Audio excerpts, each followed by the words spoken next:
Hi friends, അങ്ങനെ നമ്മുടെ diet day ഇവിടെ സ്റ്റാർട്ട് ചെയ്യുകയാണ്. അപ്പോൾ ഡേ 1 ബ്രേക്ക്ഫാസ്റ്റ് എന്തെങ്കിലും ഒരു വെറൈറ്റി ആവണമെന്ന് എനിക്ക് ആഗ്രഹം ഉണ്ടായിരുന്നേ. അങ്ങനെ ആലോചിച്ചപ്പോഴത്തേക്കും പെട്ടെന്ന് മൈൻഡിൽ വന്നത് ഒരു ഓട്സ് ഓംലെറ്റ് ഉണ്ടാക്കാമെന്ന് വിചാരിച്ചു. അപ്പോൾ സിമ്പിളാട്ടോ, നമ്മൾ സാധാരണ ഓംലെറ്റ് ഉണ്ടാക്കുന്ന പോലെ തന്നെയാണ്. വേറെ ഒന്ന് രണ്ട് കാര്യം കൂടെ അതിലോട്ട് ചേർക്കുന്നു എന്നുള്ളത് മാത്രമേ ഉള്ളൂ. അപ്പോൾ അതിന് വേണ്ടി നമ്മൾ ഓട്സ് ഉണ്ടാക്കുന്നതിന് ഒരു 10 മിനിറ്റ് മുമ്പായിട്ട് വെള്ളത്തിലൊന്ന് കുതിർത്ത് വെക്കണം. പിന്നെ അതിലോട്ട് നമുക്ക് വേണ്ട വെജിറ്റബിൾസ് എന്താണോ അതൊക്കെ ആഡ് ചെയ്യാം. ഞാനിവിടെ എടുത്തിരിക്കുന്ന ക്യാരറ്റ്, സവോള, ടൊമാറ്റോ, പച്ചമുളക്, പിന്നെ ഒരു മുട്ടയും, ഇത്രയും മാത്രമേ ഉള്ളൂ.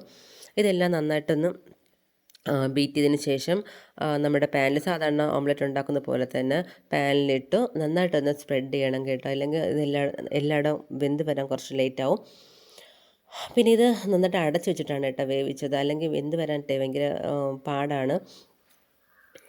മറിച്ചിട്ട സമയത്ത് ഇത് പൊട്ടിപ്പോകുമെന്നൊക്കെ എനിക്ക് പേടിയുണ്ടായിരുന്നേ. സകല ദൈവങ്ങളെയൊക്കെ വിളിച്ചാണ് ഞാൻ മറിച്ചിട്ടത്.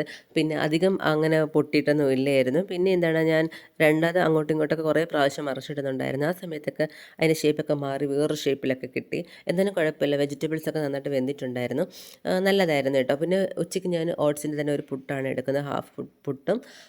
കറിയൊന്നും തൽക്കാലം ഞാൻ എടുക്കുന്നില്ല. ഉച്ചയ്ക്ക് എന്തെങ്കിലും ചെറുപഴം എന്തെങ്കിലും വാങ്ങാമെന്ന് വിചാരിച്ചു. കാരണം ഓട്സ് ആയതുകൊണ്ട് ഉച്ചയ്ക്കാകുമ്പോൾ ജസ്റ്റ് ഒന്ന് ഡ്രൈ ആവാൻ ചാൻസ് ഉണ്ട്. അങ്ങനെയാണെങ്കിൽ പഴവും കൂടി വെച്ച് കഴിക്കുകയാണെങ്കിൽ അത്ര ബാലൻസായി പോകുമല്ലോ എന്ന് വിചാരിച്ചു.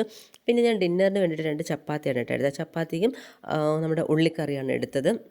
അങ്ങനെ ഫസ്റ്റ് ഡേ വലിയ പ്രശ്നങ്ങളൊന്നും ഇല്ലാതെ നല്ല രീതിയിൽ പോയി. വലിയ ടയേർഡെന്ന് എനിക്ക് തോന്നിയില്ല കേട്ടോ. ഇടയ്ക്കിടയ്ക്ക് വെള്ളമൊക്കെ കുടിച്ച് ബാലൻസ് ചെയ്തങ്ങ് നിന്നു. അപ്പോൾ ഇതാണ് ഇന്നത്തെ എൻ്റെ ഡേ 1 മെനു. അങ്ങനെ ഡേ 2 ആയിട്ട് നമുക്ക് നാളെ കാണാം. ടാറ്റാ.